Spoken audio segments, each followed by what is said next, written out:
শ্বশুর বাসায় না যেয়েও শীতের পিঠা নিজের বাসায় বসে খাওয়া যায়। আজকে আমার ভাই আমার বাসায় আসছে শীতের পিঠা নিয়ে। মা দেখেন কি পিঠা বানাই দিচ্ছে, ভিজানো পিঠা, তারপরে হচ্ছে মাংস পিঠা।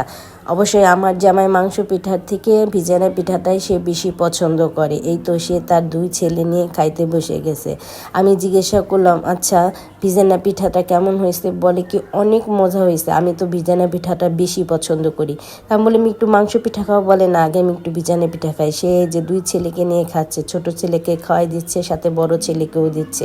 তাই ছেলেদের খাওয়াচ্ছে, জিজ্ঞেস করছে আব্বু পিঠাটা কেমন হয়েছে? বলে কি যে আমার 2 ছেলেই বলছে যে অনেক ভালো হয়েছে।